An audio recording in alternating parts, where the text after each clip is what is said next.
dum a light na krewu no Sarkodie dum so nyum na boy sabra botin na be correct ho na sabra botin na be kasa han mama me po ache wo sika ku for na ba umi ade ma me nyina no me srem gara fon fa ache me ne sa ho Sarkodie wo na to na hwehwe wan na fa gum na fa kitana kobra na me sasa me soja gu so a wan ni nyina no e beda ne pito Sarkodie ne o ma ekoso ni nyina no so ko jina so ko toba ma ba umi na ku for do nyame bo so ba so betua uka wow Kuami Eugene men di Sarkodie chibiem me ka se mi achro men ko di Sarkodie chibiem e ko jiska e kasa an ye ko bonyo ma e ku fo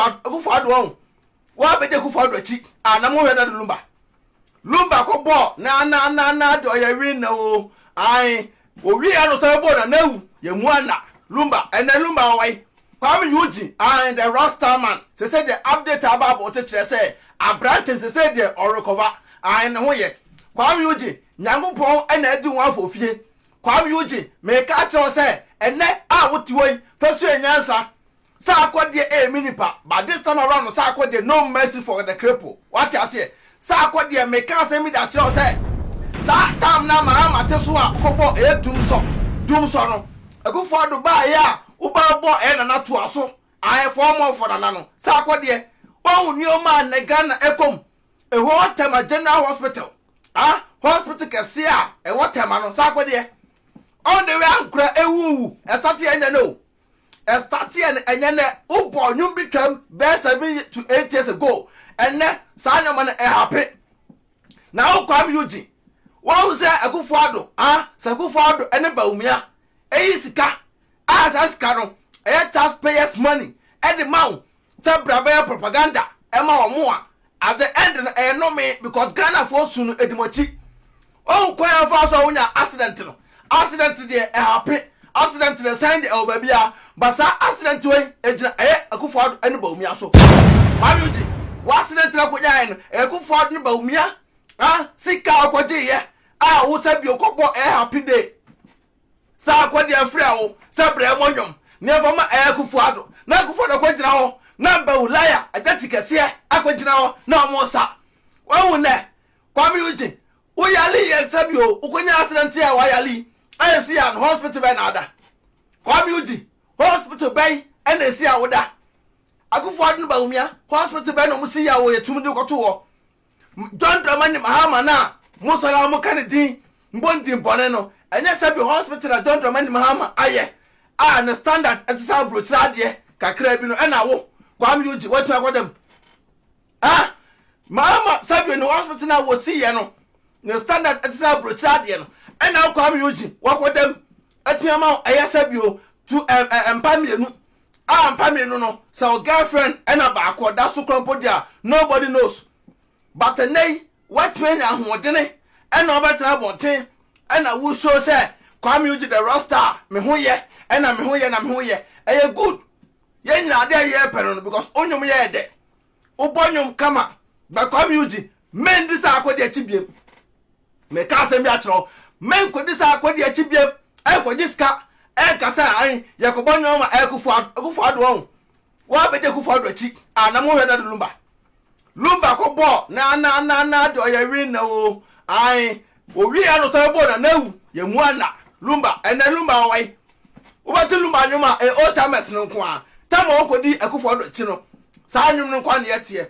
but ne ya lumba ko bo nyum eyi nanim ema akufo ado no lumba wate ko wow ye kan sam kire wa monte ase ye kan bibi kire mo a hwe ba bi e kwan afa so accident ne si ye se kwan no eso nyina esum kumo esum ku ha na Kuami Eugene na anam so na we nyame adu won fofie wo de pie bra na sa bo nkosanyum Sarkodie bra obere pombede sa asem hunu na wo te Ghana na Sarkodie wudi no sa nyamra sa na te Ghana na wudi na wo follow akufo ado a ya fra Jubilee House na wani age Sarkodie o ene de me fire opa wo Sarkodie ene me adwempan ne me fire left and right because me fa on town ne ya fra Jubilee House Sarkodie obere pombede sa bra bonten nya sa makoma to me yam wo yo bia pe wasem basa ne ensem hunu na akokodi a ko support akufo ado no Sarkodie menye sa mistake ni biem tama general hospital si on na sen kra asati wu common generator mpo no Akufo-Addo ne Bawumia omo nwene Ghana ho enso yetimi ma uska to bottom e ma bonwum tia mahama e na dunso ene sa dunso no sa akode Akufo-Addo na so oye no na to aso ai happy day no akobo ma Akufo-Addo no na Akufo-Addo take koto na ntima na dede no sa akode support me o me invite to Jubilee House e na sa akode ko gira Jubilee House wo ko na sign check na de mawo ni na nipa hu ya kan na otu na wo wie ya se asa start ya sa be bo edunso no biem fama Akufo-Addo na ansem hu na kafa mahama ho yi mahama din sin chen wo sa akode uyo obi ampe wasempa ba sa this time no ene se umi ehunu se uyo obi a okan okran se onkan okre amanfo kaka na sa akode de we tribalistic na sa akode tribalism no onmu dodo wo ya magedi na so ma megedi a eja bi a me do tawo to no sa akode sa tribalistic no sa tribalism no so ma megedi wo ho a eja me adwopan ne mbe ku so sa akode no wo be hu anu da me ka kire wo sa bra bonte am crying kitinkiti omuwu yedundum light na nkura wu no sa akode dum so nyum na boy no sa bra bonte na be correct ho na sa bra bonte na be kasa an maama me po ache wo sika Akufo-Addo ne Bawumia de maame ne nyina no me srem gara fonfa ache me ne sa wo sa akode wo na nto na hwehwe wan na fa gum na fa kita na kobra na me sasa me soja gu so a wan ne nyina no ebeda ne pito sa akode sa me adwopan me tima ne si so a wan ne beda ne pito de ba na me si pe wasem no sa wanya sa asem hunu na si Ghana wona wudi na wo support Akufo-Addo ena happy day na to aso ene wa hu etu ayonko ase twadua hetema motorway sa akode tema motorway e de be na sisi wo so netema na ate esu we ni nyina kire asem nyina selfishness bi omumu a kakraba mo semu a mo nwina mo waka ho ntu bonyum na obi anyeska anko sebi anko tia sa akode onyum na bekwa ana ntu obi de pombe de me dem po asem enye e ma asem na me pe wo no e me ye fire na tane fire de a wan we ya sa akode wo ba ni adi me kan okra da kire sa dum so onyum na boy sa bra bontin biem e me jira nga sa ma hama obua sa akode so e ma me jidi se sa tribalism no e wo mu a sa akode me do nyame you love it keke ube eja no wan we ya enyu kra be so ochiro ba no kra wura be fi me adwopan so de me kanja to obi ati onyu free me sem sa akode be de pombe de me oya me nipa but this time around no me kan okra da kiro me kan okra bi ada kiro me do sia enkra ma wu no bra bonten sa bodwum na yi mahama din film na fa ya Akufo-Addo ne Bawumia na sa 2024 sa akode me do nyame kama cha me hu da uko jina bonten sa koto aba ma Bawumia na Akufo-Addo nyame tua oka sa akode ene o ma ekoso ni nyana no so ko jina so koto aba ma Bawumia na Akufo-Addo nyame obo so ba so betua oka me ka kire because esem hunu na ekoso Ghana no enough is enough so ba aburu chire asa akode so wo de we aburu chire sitie wo de we aburu chire sitie me bo a nso kodu Ghana Ghana edo nkwasa sem sa na muso na mudi na Kuami Eugene Kuami Eugene won nyame na di won fofie nyame boss ase na di won fofie wo de pie bra biem anu tira sa wo house girl na o to chen obegu anim ase no wo se ma mekasa wo house girl na obegu anim ase wo se ma mekasa because minim sa no de e wan kasa wasem ba sa Kuami Eugene ti ko support sa akode ko bo happy day e ma Akufo-Addo ne Bawumia what a shame ye nye be bia hospital bia se man kura ngu se tema sa akode ho na ate e ye Animguasɛ kese de ma wo obere property e ye big disgrace e de ma wo sa akode me kan ko bi da kire wo de Akufo-Addo ne Bawumia de no me o Akufo-Addo ne Bawumia no me obi Akufo-Addo timi no sa wa bro ni ko twempena na eduru wa wo timi ma MPP fo no e be se na we propaganda e be gu sa wa bro ni anim ase e ma sa wa bro ni e ma fe de threat upon threat we Akufo-Addo e ni ba Akufo-Addo ne Bawumia we o me ni pese do mu sigara ko nyaso na mu da afi we mu nim na mu ye mistake ekwa ne Bawumia Akufo-Addo mbatum piga to samya ye de atia o ye de atia ene ye koma mu basa mu mpani ye de a ene ye bejai ye jai so a he msara kuma dwuma na ba me be didi mada the system is working 24/7 me ni how me ni problem adwudwu bia na me so na sa mu na adwudwu nda mo so ye koma mu na mbatrai mu ti kotokoto mano pafu jimi sa adam disisi ho na mu di atem dia ene ye eduru a na be ka chesa adwumpan ni twam $10 adwempa twam 5 euros we adwempa twam 50 euros we twam 100 euros we no maka cho say metwa wutiri so no apampa so euros ai ye beka na kwere akyere mo ha de on pe na kwere ntima ha ye ka na kwere akyere mo Kuami Eugene Sarkodie my big disappointed in you guys this mba bonten ebe san ebe yinsam na mo kan na ebe to obiem se dum so afede dum so na afede on de yem ai se de dum pre peace out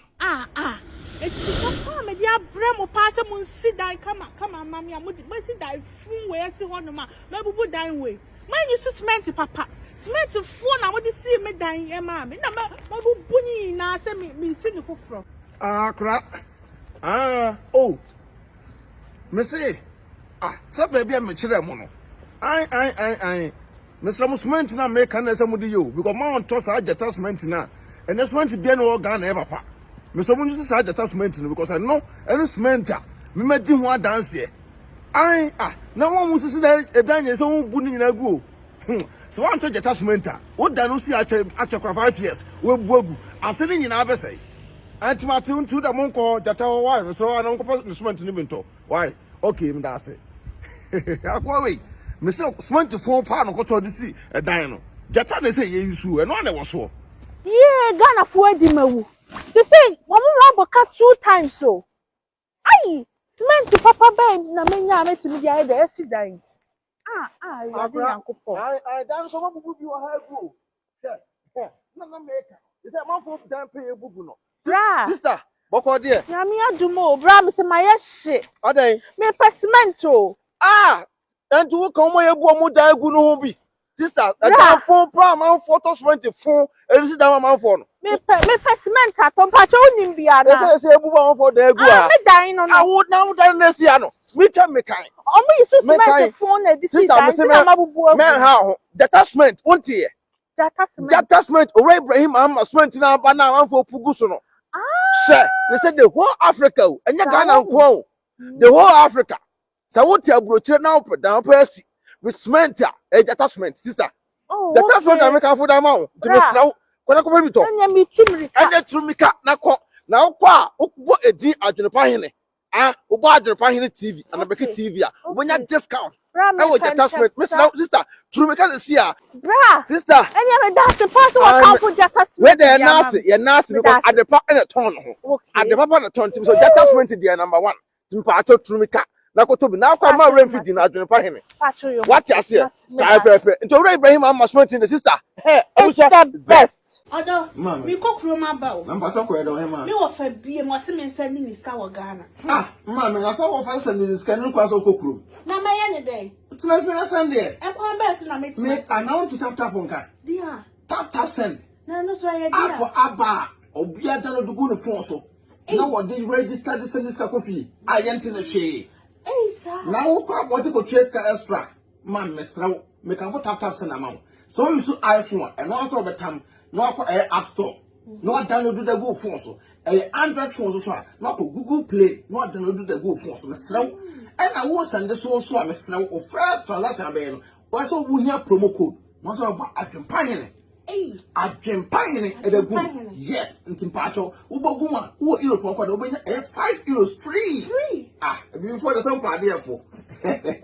some can tap send e da ma wo America so Canada there mama $10 to miss now man how oba ho for say enkwa ponte no bi akoso pe mpacho wo biara no na eko some kwa ponte de ma download this here atena fie mpacho na relax na won se mpie kwa ponte bi mi hu se me kwa ponte mama na ade a em de krompo ni se first one no su credit card nko ma enya de tap pola amount mo se dikanfo obehu ye mobo wo se unsu normal bank card utimi de register SMS ka kofi asem atadwe yate dene ti tap aba ama hiafo se send this kan ko Ghana na rate no so kama yenche bi dia mama me sraw me ka fa ma on se wani age ni anu ni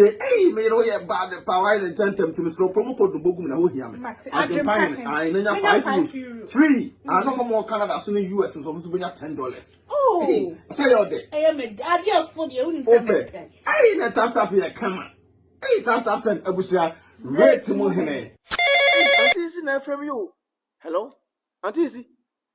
mo we POP no any TV unit no. Na few painting no so hey, any company near come Anaspo Enterprise na. And who pictures was an mama? Okay, my mission. Hey, wow! I didn't ever say. I couldn't if you look at come Anaspo Enterprise. Hey, wait a minute, could do 1,000 sister. The Mr. Dear, Neda was that's Anaspo Enterprise. I don't pay the POP if you paint in the other man. He until I made shit out. Where the woman Anaspo Enterprise. Why you fear they come apart? No come sister. Bra. What drew Hanum? Okay, and show bedroom how. Or maybe a POP no. I must send you pictures. Yeah, and time for pictures in the batch and I'm them poor call pet them. Sa, I have a Mr. Fabrem, yan and tem, too many kawaii, and I'm them a show me in a hair show. Why? Hey, sister. Yeah, me come with the POP in the way. Ah, sister, so to Anaspo Enterprise, sister, me some POP in the party. My sister, T, what the POP in the share and a POP with your POP in and on my end, TV sets and also. TV sets no so. No kitchen also. Kitchen also. Sister, no, my if you want to be Anaspo Enterprise. Usifie na person me POP ma wa Anaspo Enterprise we POP amount almost a TV unit account almost a 2 your tiles nyina Anaspo be san your kitchen amount Anaspo assign I do windows assign she wo dan nyina glass na window no komo ya sister what to type open normal estimate na o memo to 70%.